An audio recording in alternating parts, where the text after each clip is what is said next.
브랑뉴가 새로운 해군 대장을 발표한다고 말한 뒤 스모커가 브랑뉴의 뒤에서 걸어왔고, 브랑뉴는 새로운 해군 대장은 스모커 중장입니다. 이제 스모커 대장이라고 불러야겠군요. 라고 말했고, 스모커가 보여준 실력이라면 대장에 등극하기 충분했기에 해군 장성 전원은 스모커를 존중해주며 박수를 칩니다. 그리고 야마카지 중장은 아까 분명 후지토라 대장이 해군을 탈퇴했다고 했는데, 설마 전장에서 전사하거나 영구적인 부상을 입은 것이오? 아니면 갑자기 해군을 탈퇴할 이유가 없잖소? 라고 물었고, 브랑뉴는 조금은 당황한 듯한 표정을 지으며 후지토라 대장께선 레드라인에서 항쟁하던 도중 알 수 없는 이유로 사이퍼폴 러브루치를 공격하셨고, 이후 사카즈키 원수에게 항명하며 곧바로 해군을 탈퇴하셨습니다. 라고 말했고, 해군들은 충격에 빠진 듯한 모습을 보입니다. 그리고 아카이누는 이제 더는 그 바보 녀석의 말을 하지 마라. 놈은 해군을 탈퇴한 뒤에 세계 정부를 공격한 배신자다.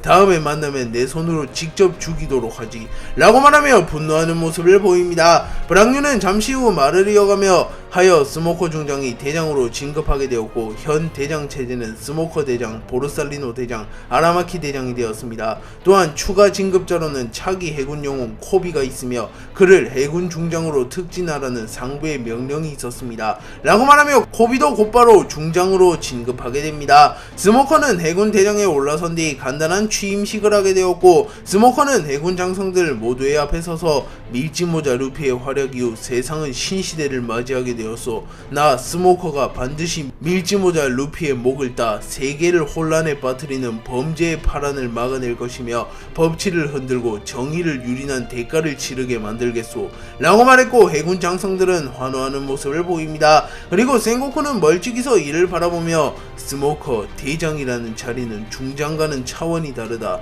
니놈 성격상 천룡인의 만행을 눈앞에서 지켜보고 그들을 호위하는 임무를 수행할 수 있을지 걱정이군. 만에 하나 천룡인에게도 반기를 든다면 그땐 정말 감당하기 어려운 일이 일어날지도 모른다. 라고 말하며 스모커가 해군대장에 올라서며 천룡인을 호위해야 하는 업무를 수행하게 될 텐데, 스모커의 성격상 그게 가능할지에 대해 우려하는 모습을 보입니다.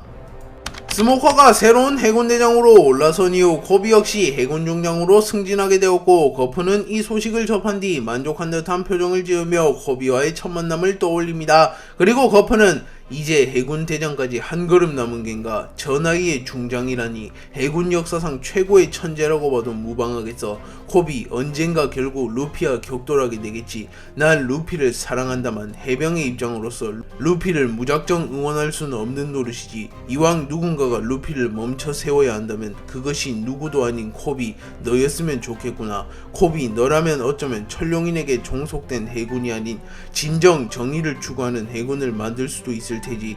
네 녀석이 해군의 새로운 미래다. 라고 말하며 코비에게 엄청난 기대를 거는 모습을 보입니다. 그리고 헤르메포는 코비가 중장으로 승급했다는 소식을 듣자마자 18세의 나이에 해군 중장? 이건 해군 역사상 전례 없는 속도의 승진이라고 라고 말했고, 코비는 머쓱한 듯한 표정을 지으며 하하하, 아직 목표로 한 대장으로 가려면 멀었는데요. 언젠가 해군 대장이 되어 루피씨를 막아설 겁니다. 라고 말하며 각오를 내비칩니다. 한편 아카이노는 코비의 인사자료를 보며 오묘한 표정을 짓고 있었고, 바로 옆에서 히바리는 만족한 듯한 미소를 보이며 역시 코비 선배, 제가 사람 하나는 잘 봤단게요 라고 말합니다. 티치가 어인섬에서 세턴을 격파한 이후 퀘이사를 완전히 동료로 영입하였고, 퀘이사의 도움을 받아 죽은 자를 되살릴 수 있는 성물 아나스타시스를 손에 넣게 되었고, 티치는 아나스타시스를 사용하여 조로 이전 역대 최강의 검사로 불리우는 인물 도신 류마를 되살리기로 결정합니다. 아나스타시스를 사용하여 죽은 자를 되돌리기 위해선 디아보리족의 힘, 죽은 자의 의지가 담긴 물건, 죽은 자의 사체가 필요한데, 티치는 디아보리족이기에 디아보리족의 힘이라는 조건에 손쉽게 만족했고, 류마의 의지가 담긴 물건인 흑도 슈스이는 와노쿠니에, 류마의 사체는 크로스길드의 모리아가 보관 중이라는 것을 확인한 뒤 우선 와노쿠니로 향하여 류마의 검 흑도 슈스이를 탈환하고자 합니다. 그리고 검은 수염의 적단은 반 오거의 워프워프 열매 능력을 사용하여 매우 빠른 속도로 와노쿠니에 도달하는 데 성공하였고, 티치는 와노쿠니에 도달한 이후 만족한 듯한 미소를 지으며 제하하하하, 이곳이 사무라이들의 고향인가? 공기부터 다르군. 강자들의 기운이 느껴진단 말이야 라고 소리칩니다. 그리고 시키는 웃음을 지으며 지하하하하, 카이도와 오뎅이 사라진 이후 와노쿠니는 오합지졸 집합소다 라고 말했고, 아오키지는 신중한 표정을 지으며 아카자야 구남자, 그들은 아카이누조차 경계하던 강자들이다. 싸움이 길어져서 좋을 것은 없다고 라고 경고를 남깁니다. 한편 모모노스케는 견문색 패기를 통하여 티치의 패기를 느꼈고 긴장한 듯한 표정을 지으며 와노쿠니의 강자가 나타났소 라고 말합니다. 그리고 이누아라씨는 와노쿠니는 접근이 불편하여 외부인이 침입하긴 힘들텐데 설마 루피공이 돌아온 것 아닙니까? 라고 말했고, 모모노스케는 겁에 질린 듯한 표정을 지으며 고개를 지으며 아니요, 루피의 패기가 아니요, 정확하진 않지만 그 인물은 아기를 띠고 있는 것 같소 라고 말합니다. 모모노스케가 티치의 패기를 느낀 뒤 곧바로 아카자야 구남자들을 모두 소집하였으며 와노쿠니에 머무르는 사무라이들과 무사들을 모두 소집합니다. 그리고 라이조, 아슈라 동자, 카와마츠, 덴지로, 키네몬, 키코는 와노쿠니 어게인 사건 당시 사망했기에 기존의 아카자야 구남자 중 이누아라시, 네코마무시, 이조만이 급하게 오니가시마의 거대한 성체로 소집됩니다. 그리고 네코마무시는 이럴 때 그놈들이 있었더라면 이라고 중얼거렸고, 이조는 네코, 그놈들은 이제 잊으라고, 와노쿠니를 위해 장렬히 희생한 전사들이라고 라고 말합니다. 그리고 모모노스케는 상황이 상황인지라 그대들을 모두 불렀소. 확인 결과 패기로 느낀 인기척이 사실이었소. 현재 개구리 항구에 검은 수염의 적단이 나타났소. 그들의 목적은 아직 불분명하지만 분명 좋은 뜻으로 나타난 것은 아닐 것이요, 루피가 정상결전 어기인 직전 분명 그들에 대한 경고를 남겼소 라고 말했고, 네코마무시, 이루하나시, 이조는 과거 흰수염의 적단에 몸담았던 시절 티치와 한솥밥을 먹었으며 티치가 흰수염과 에이스를 배신했다는 소식도 들었기에 곧바로 적개심을 드러냈고, 네코마무시는 티치, 결국 격돌하는 날이 온 건가? 라고 말했고, 이조는 하지만 현실적으로 우린 놈을 막을 수 없을 텐데 라고 중얼거립니다. 그리고 그 순간 오니가시마의 성체가 무너져 내렸고, 모모노스케는 벌써 개구리 항구와 이곳은 거리가 꽤 되는데 라고 말합니다. 그리고 잠시 후 티치가 모습을 드러냈고, 티치의 뒤에는 신 검은 수염의 적단의 멤버들도 함께하고 있었습니다. 티치는 모모노스케, 아카자야 구남자 등을 바라보며 제하하하하, 반가운 얼굴들도 있군. 와노쿠니의 국왕 모모노스케, 정말이지 오뎅씨를 닮았단 말이야. 순순히 와노쿠니의 국보를 넘기라고 라고 소리칩니다.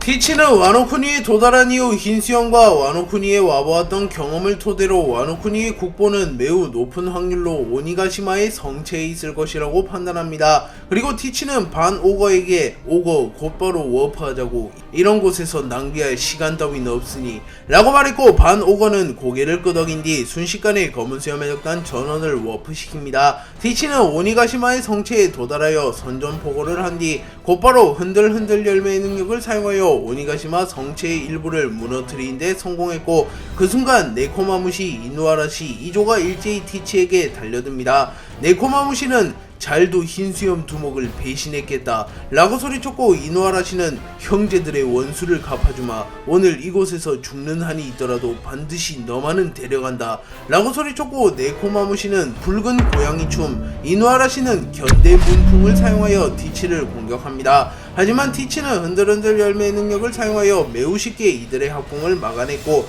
이누아라시와 네코마무시는 고작 한 방만에 치명상을 입으며 쓰러집니다. 하지만 그 순간 이조가 눈물을 흘리며 아버지와 사치의 복수를 할 기회를 놓치진 않겠다. 티치, 이 녀석의 약점은 오만과 경솔합니다 라고 말하며 티치가 이누아라시와 네코마무시에 집중하며 빈틈을 보였기에 자신의 총알을 피해낼 수는 없을 것이라고 말한 뒤 곧바로 티치를 향하여 탄참환을 사용합니다. 그러나 아오키지가 개입하여 이조의 총알을 얼려버렸고, 이후 이조의 전신이 천천히 얼어붙기 시작합니다. 그리고 이조는 분통하다는 듯한 표정을 지으며 아오키지 라고 말했고, 티치는 제하하하하, 한방 먹을 뻔했구만.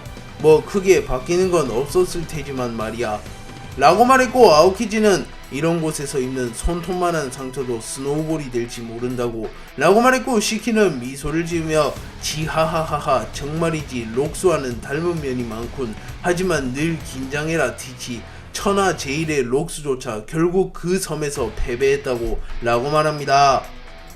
티치 아오키지가 순식간에 이누아라시 네코마무시 2조를 무력화시켰고, 와노쿠니의 사무라이와 무사들은 일제히 검은 수염 해적단을 향해 달려듭니다. 그리고 케이사는 이것이 사무라이 도신 류마와 같은 녀석은 없을 테지만 세계 정부가 와노쿠니를 경계한 이유가 있었어. 일당백인 호걸들이 이리도 많으니 말이야 라고 말한 뒤 우주 열매의 능력을 사용하여 거대한 블랙홀을 소환했고, 검은 수염 해적단을 향해 달려드는 사무라이와 무사들은 순식간에 블랙홀에 모두 빨려 들어가 버렸고, 오니가시마의 성체에는 모모노스케만이 남게 됩니다. 모모노스케는 사무라이와 무사들이 사라진 것을 보며 매우 분노한 듯한 모습을 보이며 사무라이들과 무사들을 어찌한 것이오? 라고 소리쳤고, 케이사는 걱정하지 말라고 와노국의 쇼군, 그들은 모두 편한 곳으로 갔으니 말이야 라고 말했고, 모모노스케는 매우 분노한 듯한 모습을 보이며 용의 형태로 변합니다. 그리고 티치는 조금은 놀란 듯한 표정을 지으며 오후 용으로 변한 건가? 카이도의 능력을 훔쳐 쓴다는 소문이 사실이었군. 저놈은 내가 직접 상대하도록 하지 라고 말했고, 아오키지는 죽이진 말라고 티치. 도신 류바의 흑도 슈스이를 보관 중인 장소를 알아내야 하니 말이야 라고 말했고, 티치는 제하하하하 잘 알고 있다고 라고 말합니다.